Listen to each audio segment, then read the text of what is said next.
இறக்கப்பட்ட ஸாத் என்ற சூராவில்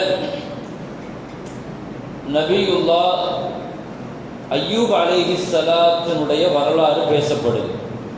இங்கே மாத்திரமல்ல, குர்ஆனில் மற்ற இடங்களிலேயும் அய்யூப் நபியினுடைய வரலாறு சொல்லப்படுது. நபிமார்களிலேயே கொஞ்சம் வித்தியாசமான ஒரு வாழ்க்கைக்கு சொந்தக்காரர் அய்யூப் அலைஹிஸ்ஸலாம். நபிமார்களுடைய வரலாறுகளை படிக்கிற பொழுது அதில் முக்கியமாக அய்யூப் அலைஹிஸ்ஸலாத்தினுடைய வரலாறு என்பது உண்மையிலே பிரமிக்க வைக்கும். சபுர் அப்படின்னு ஒரு வார்த்தை இருக்குது, பொறுமை. நம்ம வார்த்தைக்கு வார்த்தை சொல்லுவோம். பொறுமைனா என்ன அப்படிங்கிறத நிதர்சனமாக நான்லாம் பொறுமைசாலி தான், பொறுமையா இருந்துக்கிடுவேன் என்று சொல்லலாம். ஆனா உண்மையிலேயே பொறுமைங்கிறது என்னங்கிறத அதற்கு அய்யூப் அலைஹிஸ்ஸலாத்தினுடைய வாழ்க்கையில் அல்லாஹு தஆலா தெளிவாக நமக்கு பாடமாக அல்லாஹ் காட்டுகிறான். அல்லாஹ் அந்த வசனத்தில் இப்படித்தான் ஆரம்பிப்பான், வஸ்குர் அப்தனா அய்யூப், நம்ம அடியார், நம்ம ஆளு. நான் ஏற்கனவே நேற்று சொன்ன பாருங்க, அல்லாஹ் எப்போ அப்தனா நம்ம ஆளுன்னு அல்லாஹ் எப்போ சொல்லுவான்னா அல்லாஹ்வுக்கு ரொம்ப பிடிச்ச போல தான் சொல்லுவான். அந்த வார்த்தை அய்யூப் அலைஹிஸ்ஸலாம் வாங்கிட்டாங்க. வஸ்குர் அப்தனா, நம்முடைய அடியார் அய்யூபை பத்தி சொல்லுங்க மக்களுக்கு. அப்படி என்ன செஞ்சிட்டார் அய்யூப் அலைஹிஸ்ஸலாம்? உண்மையிலேயே உலகத்துல பல பேர்களுக்கு நோய் பயங்காட்டும். எவ்வளவு பெரிய ஆளாக இருந்தாலும் சரி, நோயின்னு ஒண்ணு வந்துட்டுன்னு வைங்க, நோய் வர வரைக்கும் தான் எல்லாமே பேசுவோம், எல்லா வார்த்தையும் பேசுவோம். நான் அப்படி, நான் இப்படி, நான் அதை செஞ்சிருவேன், இதை செஞ்சிருவேன், ஓடுவாரு ஆடுவார், எல்லாமே செய்வார். ஆனா நோய்க்கு முன்னால, உலகத்தில் நோய்க்கு முன்னால திமிராக நடக்கிறவங்க யாரும் இல்லை. நோய்ங்கிறது பல பேர்களை மண்டியிட வச்சிடும், பல பேர்களை சரண்டர் ஆக்கிடும், பல பேர்கள் அப்படி உடக செதைச்சிரும். அது பல பேர்களுடைய நம்பிக்கையை தகர்த்துரும். அது நோய்ங்கிறது அல்லாஹ் பாதுகாக்கணும். நபிகள் நாயகம் ஸல்லல்லாஹு அலைஹி வஸல்லம் ஸல்லல்லாஹுல் ஆஃபியா ஸல்லல்லாஹுல் ஆஃபியா ஸல்லல்லாஹுல் ஆஃபியா ஸல்லல்லாஹு அலைஹி வஸல்லம் சொன்னாங்க. ஒரு சஹாபி அவர் நோய்க்கு முன்னால கொஞ்சம் திமிரா பேசிட்டாரு. ஸல்லல்லாஹு அலைஹி வஸல்லம் சொன்னாங்க, நோயிட்ட எப்பொழுதுமே உங்க தைரியத்தை காட்டாதீங்க, நோய்க்கு முன்னால எப்பொழுதுமே உங்களுடைய வீரத்தை காட்டாதீங்க, நோய்க்கு முன்னால உங்களுடைய பணிவை காட்டுங்க. ஒரு சஹாபி ரசூல் அல்லாஹ்ட்ட இப்படி துஆ கேட்டுட்டாரு, யா அல்லாஹ் எனக்கு மறுமையில தண்டனை கொடுத்துறாரு, என்ன தண்டனை கொடுக்கறதா இருந்தாலும், எந்த நோயா கொடுக்கறதா இருந்தாலும் எனக்கு துன்யாவிலேயே நோயை கொடுத்து இங்கேயே எனக்கு என்ன செஞ்சிரு. அவர் கேட்டது அவர் அறிவுக்கு அப்படி கேட்டுட்டார். நல்ல தடகாத்திரமாக இருந்தவர் நோய் வந்து அப்படி செதஞ்சு போய் கடைசியில ஒரு கோழி குஞ்சு மாதிரி ஆயிட்டாங்க. கான்னல் ஃபர்ஹ் ஹதீஸ்ல வருது. ஸல்லல்லாஹு அலைஹி வஸல்லம் போய் நலம் விசாரிக்க போகும்போது அவரை பார்த்துட்டு, இவரா இப்படி பல பேர்களுடைய நோயை நலம் விசாரிக்க மார்க்கு போக சொல்லுது தெரியுமா? நோய் இருக்குத பல பாடங்களை நமக்கு தரும். நோயாளிகள் பல பாடங்களை தருவாங்க. எனவேதான் நோயாளிகள் நலம் விசாரிக்கிறத மார்க்கத்தில் அது ஒரு சுன்னத்தாக்கி இருக்குது. போகணும், அப்படி போனா என்னென்ன செய்யணும், நோயாளிகள் நலம் விசாரிக்கிறதுல ஒழுங்குகள் இருக்குது, சுன்னத்துக்கள் இருக்குது, ஃபாலோ பண்ண வேண்டிய விஷயங்கள் இருக்குது.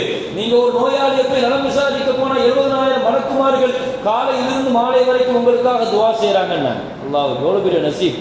70,000 மலக்குமார்கள் நமக்காக துவா செய்யறாங்க, நோயாளியை போய் நலம் விசாரிக்க போனார். நோயாளிகள் இருக்கிறாங்கிறது தெரிஞ்சு, நமக்கு தெரிஞ்சு, நம்ம நண்பர்கள்ல தெரிஞ்சவங்கள்ல.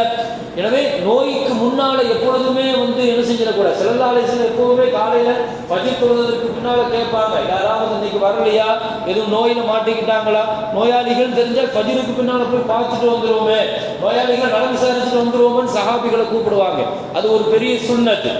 அடிக்கடி சஹாபிகள்கிட்ட கேட்பாங்க, மனாத மின்குமுல் மரீலா, இன்னைக்கு யாராவது நோயாளியை போய் நலம் விசாரிச்சுட்டு வந்தீங்களான்னு கேட்பாங்க ஸல்லல்லாஹு அலைஹி வஸல்லம். அந்த சுன்னத்தை நீங்க என்ன செய்யுங்க, ஃபாலோ பண்ணுங்கிறாங்க. அப்படி ஒரு சுன்னத்து இருக்குது நோயாளிகள். எனவே நோய்க்கு முன்னால எப்பொழுதுமே நம்முடைய வீரத்தை காட்டக்கூடாது. அல்லாஹ் எனக்கு இப்படி தந்துருன்னு சொன்ன உடனே அல்லாஹ் கொடுத்துட்டான். ஸல்லல்லாஹு அலைஹி வஸல்லம் அவரை பார்த்து சொன்னாங்க, என்ன துவா கேட்டீங்க, நோய்க்கையா போய் வீரத்தை காட்டுவீங்க? நீங்க எப்படி சொல்லி இருக்கணும், ரப்பனா ஆத்தினா ஃபித் துன்யா ஹஸனா வ ஃபில் ஆখিরাতি ஹஸனா, யா அல்லாஹ் எனக்கு துன்யாவிலேயும் ஆரோக்கியத்தை கொடு, மறுமையிலேயும் ஆரோக்கியத்தை கொடுன்னு நீங்க கேட்டிருக்கணும். எனக்கு மறுமையினுடைய நோய் இங்க கொடுன்னா கேட்பா, மறுமையினுடைய தண்டனை எனக்கு துன்யால கொடுன்னா கேட்பா. கொடுத்தா உங்களால தாங்க முடியுமா? நீங்க தப்பான துவா செஞ்சிட்டீங்கன்னாங்க ஸல்லல்லாஹு அலைஹி வஸல்லம். அப்ப அதனால என்னன்னா, நோய்ங்கிறது எவ்வளவு பெரிய ஆள்களையுமே சதைச்சிரும். அது பெரிய ஆட்கள் நம்ம பார்த்திருப்போம், தர்மாத்திரமான ஆளு, அவரா இப்படி கம்பீரமா அலைவரா, இப்படி போவர அப்படி போவர. இப்ப என்னாச்சு, நோய் முடக்கி போட்டுச்சு. எந்த நோய்க்குள்ள மரணம் ஒளிஞ்சிருக்குங்கிறது தெரியாது. அல்லாஹ் மரணத்தை நோய்க்குள்ள ஒளிச்சு வச்சிருக்கிறான். நோய் இல்லாமலும் அல்லாஹ் மரணத்தை தருவான். ஆனால் பல நோய்கள் அது மரண மௌத்து, அது மௌத்தினுடைய நோயின்னாங்க. எந்த நோய் அது மௌத்து வரைக்கும் கொண்டு போய் சேர்க்கும், மரணத்திற்கான வழிங்கிறது தெரியாது. எனவேதான் அல்லாஹ்ட்ட ஆஃபியத்தை நிறைய கேளுங்க, ஆரோக்கியத்தை கேளுங்க நாங்க ஸல்லல்லாஹு அலைஹி வஸல்லம். எனவே நோய் ஒரு சராசரியான மனிதனுடைய வாழ்க்கையில பெரிய அளவுல பயத்தை ஏற்படுத்தக்கூடியது. ஆனால் இதுல வித்தியாசப்பட்ட அய்யூப் அலைஹிஸ்ஸலாம் நோய்க்கு பயங்காட்டினவர் அவர் ஒருத்தர் தான். குர்ஆனுடைய வரலாறு. நோய் ஒரு மனுஷனுக்கு இவ்வளவு பெரிய நோய், இப்படி ஒரு கஷ்டம் நோயில, நோய் நல்ல வாழ்ந்தவங்க அய்யூப் அலைஹிஸ்ஸலாத்துடைய வாழ்க்கை இருக்கிற குர்ஆனுடைய வரலாறுகள்ல நான் சொல்ற மாதிரி அந்த வரலாறுகளுடைய முக்கியமான பகுதிகளை மட்டும்தான் நான் இங்க சொல்றேன். ஒரு நீண்ட வரலாறு அய்யூப் நபியுடைய வரலாறுகள் எல்லாம் நம்ம படிக்கணும். யூசுப் அலைஹிஸ்ஸலாத்துக்கும் மூசா அலைஹிஸ்ஸலாத்துக்கும் இடைப்பட்ட காலத்துல வாழ்றாரு. ஒரு 70 வருஷம் வாழ்க்கை ரொம்ப வசந்தமா போச்சு, ரொம்ப சந்தோஷமா போச்சு. 70 வயசு அய்யூப் அலைஹிஸ்ஸலாத்திற்கு. அல்லாஹு அக்பர். அப்படி ஒரு வாழ்க்கையை அல்லாஹ் கொடுத்தான். நல்ல சாலிகான மனைவி, நல்ல மக்கள், நிறைய செல்வம், அவங்களுடைய பெரிய தோட்டம் துறவுகள், பெரிய கோடீஸ்வரருங்க அய்யூப் அலைஹிஸ்ஸலாத். அல்லாஹ் அப்படித்தான் வாழ வச்சான். உடல் ஆரோக்கியத்தோடு, நல்லபடியா, திடகாத்திரமா, பொருளாதாரத்தோடு, குடும்பத்தோடு, மனைவி மக்களோடு ரொம்ப சந்தோஷமா வாழ்ந்துட்டு இருந்த ஒரு வாழ்க்கை.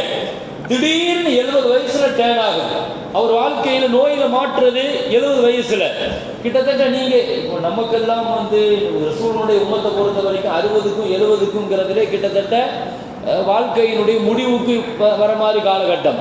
இயற்கையாக அந்த வயோதிக நோயின் இருக்கும். ஆனா முன்னுண்டான நபிமார்களை பொறுத்த வரைக்கும் 100 வயசுங்கிறது ஒரு வயசே கிடையாது. அவங்க எல்லாம் 200 வயசு, 250 வயசு, 300 வயசு இப்படி வாழ்வாங்க. நூஹ் அலைஹிஸ்ஸலாத்துடைய காலகட்டத்திலெல்லாம் சர்வசாதாரணமாக 1000 வருஷம் எல்லாம் வாழ்வாங்க.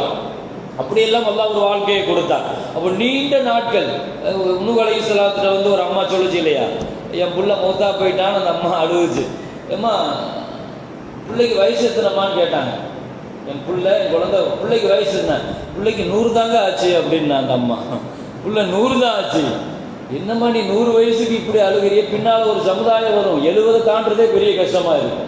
பின்னால கடைசி காலகட்டத்தில் ரசூலுடைய உம்மத்து 70 வயசு தொடர்றது பெரிய கஷ்டமா இருக்கும். அந்த அம்மா ஆச்சரியமா கேட்டுச்சு, 70 வயசா அவ்வளவுதான் வாழ்வாங்களா? வீடெல்லாம் கட்டுவாங்களா அப்படின்னு சொல்லி கேட்டுச்சு அந்த அம்மா. 70 வயசு வரைக்கும் வாழ்றதுக்கு வீடெல்லாம் கட்டுவாங்களா? இன்னைக்கு நூலை பார்த்தான்னா நம்ம கட்டுற விட்டு அவங்க மயங்கி விழுந்துருவாரு. 70 வயசு 70 வயசுக்கு 60 வயசுக்கு நம்ம கட்டி வச்சிருக்கிற வீடு, நம்ம வாழ்ற வாழ்க்கை, நம்ம வசதிகள் 60க்கு 70க்கும் உள்ள அந்த காலகட்டத்தில் அப்போ அவ்வளவு கம்மியாக. அப்போ அதனால ஒரு 70 வயசுல ஒரு நோயில மாற்ற, சும்மா நோயில மாட்டல, போற போக்குல சைத்தான் என்ன செஞ்சுட்டான்னா அல்லாஹ்ட்ட ஒரு வேலையை பார்த்துட்டு போயிட்டான். என்ன செஞ்சான்னா, இவர் அய்யூப் நபி அப்படி இருக்கிறாரு இப்படி இருக்கிறாருன்னு சொல்லிட்டு நீ நினைக்கிற, நல்ல வசதி வாய்ப்பா இருக்கிறாரு அதனால வணங்குறாரு, நீ வேணா கொஞ்சம் நீ கஷ்டம் கொடுத்து பாரு, அவர் என்ன செஞ்சிருவாரு, வணக்கத்துல இருந்து வெளியே வந்துருவாருன்ட்டு அல்லாஹ் என்ன செஞ்சுட்டான், சொல்லிட்டான். அல்லாஹ் தஆலா சொன்னா, என் அடியார் அப்படி கிடையாது, வேணா முன்னாள் நான் என்ன செஞ்சிருக்கேன், கஷ்டத்தை கொடுத்து காமிக்கிறேன், நோயை கொடுத்து காமிக்கிறேன், குடும்பத்தை எடுத்து காமிக்கிறேன், பொருளாதாரத்தை எடுத்து காமிக்கிறேன், அவர்கிட்ட இருக்கிற எல்லாத்தையும் நான் உருவி காட்டுறேன்ட்டாங்க. எத்தனை வருஷம்? 18 வருஷம். 18 வருஷங்க அல்லாஹ் பிள்ளைகளை பூரா மௌத்தாக்கணும். ஸல்லல்லாஹு அலைஹி வஸல்லம் சொன்னாங்க, அல்லாஹ் ஒரு அடியான ரொம்ப நேசிச்சுட்டான்னு வைங்க, சோதனையை அல்லாஹ் ஆரம்பிக்கிறான்னு சொல்லி சொன்னா, முதல்ல பிள்ளைகள், அதற்கு பின்னால பொருளாதாரம், அதுக்கு பின்னால அவனுடைய உடல், இந்த 3லையும் சோதனை கொடுப்பான். உடல்ல சோதனை, குடும்பத்தில் சோதனை, பொருளாதாரத்தில் சோதனை. அந்த 3மே அய்யூப் அலைஹிஸ்ஸலாத்துக்கு நடந்துச்சு. டோட்டலா ஒரே நாள்ல மொத்த பொருளாதாரத்தையும் அல்லாஹ் அழிச்சிட்டான். மக்கள் எல்லாம் மௌத்தாகினாங்க. இவர் உடம்புல நோய் ஆரம்பிக்குது, அப்படியே ஆரம்பிச்சு உடம்பெல்லாம் அப்படியே நோயாகி ஒரு வகையான, அது ஒரு நீண்ட வரலாறுங்க. 18 வருஷம் ஒருத்தர் நோயில இருந்தா என்ன ஆவார் யோசிச்சு பாருங்க. ஒரு ராத்திரி நோயில கிடக்கிறது நமக்கு எவ்வளவு கஷ்டமா இருக்குது, எல்லாம் பாதுகாக்கணும். நம்ம அவ்வளவு பலகீனமான உடலை வச்சிருக்கிறோம். 18 வருஷமா அந்த நோயில சதையெல்லாம் அப்படியே விழுந்து, அப்படியே சதை அப்படி விழ ஆரம்பிக்கும், அப்படியே பாக்டீரியா பூரா, அப்படியே கிருமி பூரா உடம்பு அரிச்சு அப்படியே கடைசியில ஆளை பார்த்து எலும்பும் தோல்னு சொல்லுவாங்க தெரியுமா, தோல் கூட கிடையாது, வெறும் எலும்பும் நரம்பும் தெரிய ஆரம்பிச்சிட்டான். அய்யூப் அலைஹிஸ்ஸலாத்துடைய அந்த வரலாற்றுல அல்லாஹ் சொல்லுவான், ஆனால் அவ்வளவு பெரிய சூழலை கூட 18 வருஷம் மனுஷன் அல்லாட்ட என்ன செய்யல, அவ்வளோ நெருக்கடியிலையும் அல்லாட்ட அல்லாஹ் எனக்கு ஷிஃபாவை தான் சொல்லி கேட்கல, ஷிஃபாவை தான் கேட்கல. ஏன்னா அதுக்கு அவர் சொன்ன காரணம் நியாயமான காரணம். அவர் என்ன சொல்றாருன்னா, இப்படி சொல்ல முடியுமாங்க? அல்லாஹ்வுக்கும் அவருக்குள்ள உறவு பாருங்க. அவ்வளவு கஷ்டத்துல உடம்பெல்லாம் அரிச்சு போச்சு. அல்லாஹ்ட்ட ஒரே ஒரு கோரிக்கை தான் வச்சார், ரப்பே என் உடம்பு பூரா புழு அரிச்சு போச்சு, ஆனா எனக்கு 2 உறுப்பை மட்டும் நீ விட்டு வச்சிரு ரப்பே. என் நாவு உன்னை திக்ர் செய்யறதுக்கு விட்டுரு, என் இதயம் உனக்கு ஷுக்ர் செய்யறதுக்கு விட்டுரு அப்படின்னு கேட்டார். நோய்க்கு முன்னால இவ்வளவு பெரிய முகம் கொடுத்த அய்யூப் அலைஹிஸ்ஸலாம் ஒரு கட்டத்திற்கு மேல குடும்பம் போயிடுச்சு, மக்கள்லாம் இறந்துட்டாங்க, பொருளாதாரம் போயிடுச்சு, கடுமையான உடல் நோய் கூட இருக்கிறது. ஒரு கட்டத்துக்கு மேல ஊர்க்காரங்க துரத்திட்டாங்க. ஊர்க்காரங்க ஊரை விட்டு துரத்துறாங்க, ஊரை விட்டு வெளியே துரத்திட்டாங்க. அந்த தனிமையை யோசிச்சு பாருங்க. கூட இருக்கிறது மனைவி மட்டும்தான், மனைவி மட்டும்தான் கூட இருக்கிறாங்க. சொந்தக்கார கூட பிறந்த அண்ணன் தம்பி 2 பேர் இருந்தாங்க. அய்யூப் அலைஹிஸ்ஸலாத்தோட ரெண்டு பேர் அண்ணன் தம்பி இருந்தாங்க. அவங்களும் கூட இருந்து கொஞ்சம் பார்த்துக்கிட்டாங்க. ஆனாலும் தூரமா தான் இருப்பாங்க. ஏன்னா அவ்வளவு உடல்ல இருந்து நாத்தம், ஊரை விரட்டி விட்டு, ஊரை நாத்தம் அடிக்கிறதுன்னு அய்யூப் நபி ஊரை விட்டு விரட்டி விட்டு எல்லாரும் கைவிடப்பட்டு, ஒரு நோயாளிக்கு ஆறுதல் என்ன தெரியுமாங்க? ஒரு நோயாளிக்கு ஆறுதலே கூட இருந்து குடும்பத்துக்காரங்க இருந்து கவனிக்கிற அந்த ஆறுதல் இருக்குது பாருங்க, அத மாதிரி ஆறுதல் வேற ஒன்றும் கிடையாது. அதனால தான் நபிகள் நாயகம் ஸல்லல்லாஹு அலைஹி வஸல்லம் சொன்னாங்க, ஒரு நோயாளியை போய் நலம் விசாரிக்க போனீங்கன்னா அவரை தொட்டு பேசுங்கன்னா. ஒரு நோயாளிக்கு நலம் விசாரிக்க போனா சுன்னத் என்ன? தொட்டு பேசுங்க. என்ன, அவர் ஒரு தனிமையினுடைய ஏக்கத்தில் இருப்பாரு. நீ தொடுகிற பொழுது ஏற்படுகிற அந்த இது இருக்குது பாரு, அது மாதிரி வாழ்க்கையில் அவருக்கு பெரிய பாக்கியம் ஒன்றும் கிடையாது, உனக்கு மகத்துவம் கிடைக்கும். நான் சொல்லலாம், நோயாளியினுடைய நெத்தியில தொடுங்கன்னா, அவருடைய கையில தொட்டு பேசுங்கன்னா, அவர்கிட்ட பாசிட்டிவான வார்த்தையை பேசுங்கன்னா. ஒரு நோயாளிக்கு முன்னால போய் உட்கார்ந்து என்ன பேசணும்? நீங்க பாசிட்டிவா சாதகமான நம்பிக்கை தருகிற மாதிரி நோய் சிபாவாயிடுங்க. அதெல்லாம் ஒண்ணும் இல்லை, இதெல்லாம் ஒரு பெரிய விஷயம் இல்லை, அப்படி பேசணும் ஒரு நோயாளிகிட்ட. ஏன்னா அவரு ஏற்கனவே நம்பிக்கை இழந்து போயிருப்பாரு. இந்த நோயா இதான் வந்துச்சு, இதுலதான் அவன் கஷ்டப்பட்டான், இதுலதான் இவன் கஷ்டப்பட்டான், இதுதான் அவன் போய் சேர்ந்துட்டான், இப்படி சொன்னா இருக்கா? ஒரு நோயாளிகிட்ட பேசும்போது முதல்ல என்ன செய்யணும்? அவர் அந்த நோயை பத்தி ஒண்ணுமே இல்லாத மாதிரி பேசணும். அது எவ்வளவு பெரிய நோய், கேன்சர் கூட இருக்கட்டுமே, நோய்கள் எல்லாம் பாதுகாக்கணும். அந்த மாதிரி ஒரு இது ஒண்ணும் இல்லைங்க, இதெல்லாம் சரியாயிடலாம், கியூர் ஆகிடும். ஊர் பேசுங்கன்னாங்க, கை வச்சு பேசுங்கிறாங்க. நீங்க துவா செய்யுங்க நோயாளிகளுக்கு, நோயாளிகிட்ட உங்களுக்காக துவா செய்ய சொல்லுங்கன்னாங்க. நோயாளியினுடைய துவா கபூல் ஆகும், உங்களுக்காக துவா செய்ய சொல்லுங்க. ரொம்ப நேரம் உட்கார்ந்து பேசாதீங்கன்னு நாங்கள் ஸல்லல்லாஹு அலைஹி வஸல்லம். ஏன்னா ரொம்ப அசௌகரியம் இருக்கும் அவருக்கு. அடுத்து சொன்னாங்க, நோயாளிகிட்ட பேசும்போது அல்லாஹ் மேல நல்ல நம்பிக்கை வர மாதிரி பேசுங்கன்னா. இது ரொம்ப முக்கியமான விஷயம். ஏன்னா நோயில ரப்பு மேல உள்ள நம்பிக்கையை சைத்தான் தகர்க்க பார்ப்போம். அல்லாஹ் மேல உள்ள நல்லெண்ணம் வரணும். அந்த நல்லெண்ணம் வர மாதிரி அல்லாஹ் ஷிஃபா வாக்கிடுவாங்க. அல்லாஹ் நினைச்சா ஒண்ணுமே இல்லைங்க, ஒரு நிமிஷம் தாங்க, ஒரு துவால ஷிஃபா வாக்கிடுங்க. அவங்களுக்கு ஆகலையா, இவங்களுக்கு ஆகலையா, அந்த நபிமார்களை பாருங்க, இந்த நபிமார்களை பாருங்க, இப்படி பேசுங்க, பாசிட்டிவா பேசுங்க. நோயாளிகள் ஒரு கட்டம் குடும்பத்தினுடைய பெரிய சொத்துங்க அந்த ஆறுதல், குடும்பத்துக்காரங்க இருந்து அந்த வார்த்தையை சொல்றது. ஆனா அய்யூப் அலைஹிஸ்ஸலாத்திற்கு கடைசியா குடும்பமே விட்டு போய் கடைசியா இருந்த 3 பேர் தான், மனைவி, 2 கூட சகோதரர்கள். அந்த சகோதரர்கள் கூட தூரத்துல இருந்து இப்படி பேசினாங்களா, அது நம்ம தம்பன் சும்மாவா இவருக்கு இந்த நோய் வந்திருக்கு, ஏதோ பெரிய பாவத்தை செஞ்சிருக்கிறார். கூட பிறந்த சகோதரன். பல நேரங்களில் குடும்பத்துக்காரங்க தான் இல்லாததெல்லாம் பேசுவாங்க. ஒரு சின்ன விஷயம், பக்கத்து வீடு, குடும்பத்துக்காரங்க ஒரு விஷயத்தில், நோயாளிகளுடைய விஷயத்தில் பேசும்போது ரொம்ப கவனமாக பேசணும். நபிகள் நாயகம் ஸல்லல்லாஹு அலைஹி வஸல்லம் சொன்னாங்க, ஒரு மனுஷனுக்கு கிடைக்கிற பெரிய நசீப் என்னன்னா 4 விஷயம்தான். 4 கிடைச்சிச்சுன்னா நீ பெரிய பாக்கியவான்னாங்க. உனக்கு நல்ல ராகத்தான ஒரு வீடு கிடைக்கிது துன்யால. 2வது சொன்னாங்க, நல்ல ஒரு வாகனம் கிடைக்கிது, ஒரு நல்ல ஒரு குடும்பம், மனைவி மக்கள் கிடைக்கிறாங்க, பக்கத்து வீட்டுக்காரன் நல்லவனா கிடைக்கிறான். உன் பக்கத்து வீட்டுக்காரன் நல்லவனா கிடைக்கணும்.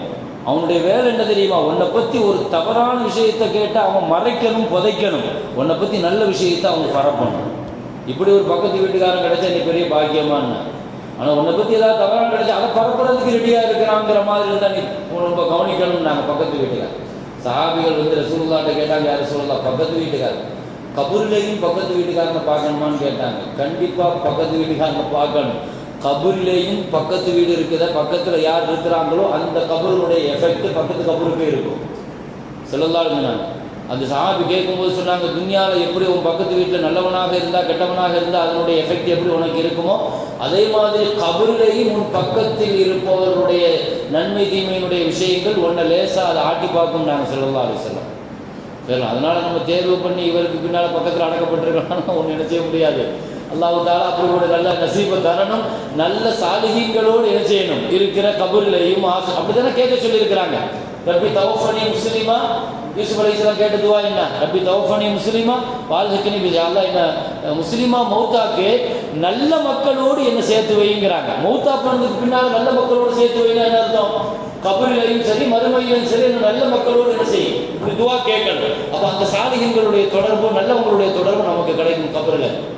சரி, இப்போ குடும்பத்துக்காரன் இப்படி பேச ஆரம்பிச்சு, அண்ணன் தம்பியும் பேச ஆரம்பிச்சு பெரிய தப்பு செஞ்சிருக்கிறாரு, அதனால தான் இவ்வளோ பெரிய நோயில மாட்டிக்கிட்டாரு, இல்லைன்னா இவர் நபிக்கு போய் இப்படி ஒரு தொழுநோய் வருமா அப்படிங்கிற மாதிரி பெரிய பாதிக்கப்பட்டு அதை அய்யூப் அலைஹிஸ்ஸலாத்துடைய கடைசி மனைவி மட்டும்தான். மனைவியும் கடுமையான வறுமையில சாப்பிட்றதுக்கு வழி இல்லாமல் தன் கணவனுடைய கஷ்டத்தை பார்த்து சாப்பாட்டுக்கு வழி இல்லாமல், அல்லாஹ் அக்பர், ஹதீஸில் வருது, கடைசியில் அவங்களுடைய கூந்தலை வெட்டி விற்று அதை கொடுத்து ரொட்டி வைக்கும்.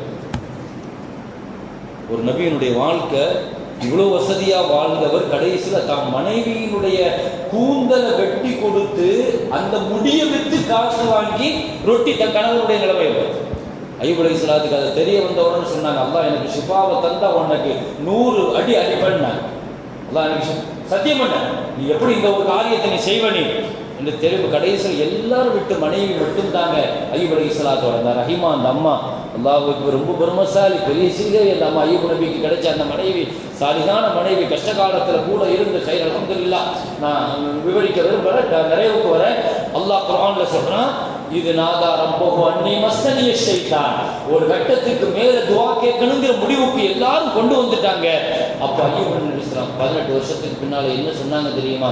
ரப்பி அன்னி மஸ்ஸனிய துர்ரு வ அன்த அர்ஹமுர் ராஹிமீன். ரப்பே, நோய் என்னை தொட்டு இருக்கிறது, நீ கிருபையாளர்களுக்கெல்லாம் கிருபையா. நீ நோயை தந்துட்டேன்னு சொல்லல பாருங்க, இன்னும் ஓதப்பட்ட வசனத்துல அல்லாஹ் சொல்றான், அன்னி மஸ்ஸனிய ஷைத்தான், ஷைத்தான் என்ன தொட்டுட்டான் அப்படிங்கிறாங்க. நோய் தொட்டுட்டுங்கிறாங்க, ஷைத்தான் தொட்டுட்டுங்கிறாங்க. ஆனா எந்த இடத்துலையுமே அல்லாஹ் நீ தந்துட்ட நோய, நீ கஷ்டத்தை தந்துட்டேன்னு சொல்லவே இல்லை. நீ கிருபையாளர்கள் கிருபையாளர், அவ்வளவுதான். உடனே அல்லாஹ் தஆலா அந்த வாழ்க்கையை மாத்தினா பாருங்க, ஒரு துவா மாத்துச்சுங்க. ஃபர்ஸ்ட் தஜபனா அல்லாஹ் சொன்னா, ஐயோ தயாராகுங்க, ஊர்க்கும் பிரிச்சிலை. மனுஷனால அந்த இடத்தை விட்டு நகர முடியல, எழ முடியல, ஒன்றுமே செய்ய முடியல, அப்படி முடங்கிட்டாரு. உடம்பு வெறுமனே எலும்பா இருந்தா எப்படி இருக்கும்? அப்படி இருந்தவருக்கு நோயில் ஆகப்பட்ட அல்லாஹ் சொன்னா, ஊர்க்கும் பிரிச்சிலை, உங்க காலை வச்சு பூமியில மிதிங்க நல்லா சொன்ன. வாய்ப்பு கிடைச்சா அந்த வரலாறு நீங்க சூரத்து சாதுல எடுத்து படிங்க. அல்லாஹ் சொன்னாங்க, காலை நீங்க ஒண்ணு முயற்சி பண்ணினா தான் நான் தருவேன். நீங்க முயற்சி, உங்களால ஒண்ணுமே உடம்பு அசைக்க முடியல, ஆனாலும் காலை வச்சு பூமியில மிதிங்க. ஊருக்கு மிதிச்சு அப்படியே ஒரு மிதி மிதிச்சாங்க பூமியில. அதான் முகத்தசல் பாரிது, அப்படியே குளிர்ந்த நீர், ஒரு நீரூற்று அப்படியே பூமியில வந்துச்சு. அல்லாஹ் சொன்னா, குளிங்கன்னு. குளிங்கன்னு சொன்னான். இன்னொரு மிதி மிதிக்க சொன்னாங்க. இன்னொரு இடத்தில் ஊற்று பிறந்தது, இதுல குளிங்க, இதுல குடிங்க, இதுல குளிச்சா உடலுடைய வெளிநோய் குணமாகும், அதை குடித்தால் உள்ள நோய்க்கு குணமாயிடும். ஒரு 2 மிதி மிதிச்சதுல மொத்த நோய் போயிடுச்சுங்க. 18 வருஷத்தினுடைய நோய் போயிடுச்சு. இதான் எல்லாம் ஆரோக்கியமாயிடுச்சு. உடம்பு அல்லல்லா மாஷா அல்லாஹ், இளைஞர்களை விட அழகா இருந்தாரு. ஓஹப்னா லகு அகிலகு விசலகும் ஆகும். அல்லாஹ் தஆலாவுக்கு பின்னால மக்களை திரும்ப கொடுத்தான், குடும்பத்தை திரும்ப கொடுத்தான், சொத்தை திரும்ப கொடுத்தான். உலகத்தில் நம்ம ஆச்சரியப்படுவோம், இது யாருக்குமே நடந்திருக்காது. அய்யூப் அலைஹிஸ்ஸலாத்தினுடைய தோட்டத்தில் மழை பொழியுமா? மழை பொழியும். மழைன்னா நீர் கிடையாதுங்க, தங்க காசு மழையா பொழியும். அல்லாஹ் அக்பர். உலகத்தில் தங்க மழை நம்ம கேள்விப்பட்டிருப்போம், அந்த மழை பொழிஞ்சது அவங்களுக்கு மட்டும்தான், அய்யூப் அலைஹிஸ்ஸலாத்துக்கு மட்டும்தான். அல்லாஹ் சோதனைக்கு பின்னால கொடுத்தா அல்லாஹ் அப்படி கொடுப்பான். ரப்பு ஒரு சின்ன கஷ்டத்தை கொடுத்துட்டு திரும்ப கொடுத்தா அப்படி கொடுப்பான் ரப்புல் ஆலமீன். அய்யூப் அலைஹிஸ்ஸலாம் இவ்வளவு கஷ்டம் கொடுத்திருக்கான், விடுவான் அல்லாஹ்? அல்லாஹ் அப்படி கொடுத்தான். வானத்திலிருந்து பொழிகிற மழை அல்லாஹ் இவர் போய் தேடி தேடி அவருடைய வயல்ல, என் வயல்ல வந்து கோதுமை வயல், நெல் முளைக்கும் கேள்விப்பட்டிருக்கோம், தங்கமாக முளைக்கும். அப்படியே போய் அன்றாரு, அலமகனே தூக்க என்ன அங்கங்க செதறத போய் எடுத்த ஐயூப் அலைஹிஸ்ஸலாத்துக்கு அல்லாஹ் கேட்டான், என்ன ஐயோ இவ்வளவு காலம் உங்களுக்கு தங்க மலையா தர நீங்க செதறதையும் போய் ஓடி போய் எடுக்கிறீங்களே, யா அல்லாஹ் உன் ரஹமத்துக்கு எப்பவுமே நான் தேவை உள்ளவன் அப்படின்றார் ஐயூப் அலைஹிஸ்ஸலாம். ஒரு ரஹமத்துக்கு நான் எப்பவுமே தேவை உள்ளவன். அல்லாஹ் அக்பர். ஐயூப் அலைஹிஸ்ஸலாத்தினுடைய வாழ்க்கையை அல்லாஹ் மாத்தனா. ஒதுக்கிறார் அல்பாப். கடைசி ஒரே ஒரு சத்தியம் பண்ணியிருக்கிறார் இல்லையா, மனைவி 100 அடி அடிப்பண்ணு. அல்லாஹ் தாலா சொன்னா, மனைவியும் பாவம் தானே அல்லாஹ் சொன்னான். மனைவியும் ஒரு கஷ்ட காலத்துல தான் அப்படி செஞ்சுட்டாரு, ஒரு அவசரத்துல நீங்க இப்படி சத்தியம் பண்ணலாமா, அந்த சத்தியத்தை நிறைவேற்றுறதுக்கு நான் ஒரு ஹீலாவை சொல்லி தந்திரத்தை சொல்லி தரேன்னு அல்லாஹ் சொன்னான். என்ன தந்திரம் தெரியுமா, 100 அடி நீங்க குச்சியை வச்சு அடிச்சிடாதீங்க, சின்ன சின்ன குச்சியா சேர்த்து மொத்தமா அப்படியே ஒரு கெட்டு மாதிரி சேர்த்து அதை வச்சு லேசா அடிக்க சத்தியம் தெரியாதுன்றாங்க. அல்லாஹ் பாருங்க, அந்த மனைவியை காப்பாத்தி விடுறான் அல்லாஹ், மனைவி அல்லாஹ் காப்பாத்தி விடுறான். அல்ஹம்துலில்லாஹ். ஐயூப் அலைஹிஸ்ஸலாத்தினுடைய வாழ்க்கை மிகப்பெரிய பாடங்களையும் படிப்பினைகளையும் சுமந்தது. எல்லாம் வல்ல ரப்புல் ஆலமீன் வாழும் காலமெல்லாம் முழுமையான ஆஃபியத்தையும் ஆரோக்கியத்தையும் அல்லாஹ் நமக்கு சொந்தமாக்கி தருவானாக. வாஹிரு தஅவானா அல்ஹம்துலில்லாஹி ரப்பில் ஆலமீன். அஸ்ஸலாமு அலைக்கும் வரஹ்மத்துல்லாஹி வபரகாத்துஹு. اللهم تقبل منا صلاتنا وصيامنا وقيامنا وركوعنا وسجودنا وتضرعنا وتخشعنا وتمم تقصير أعمالنا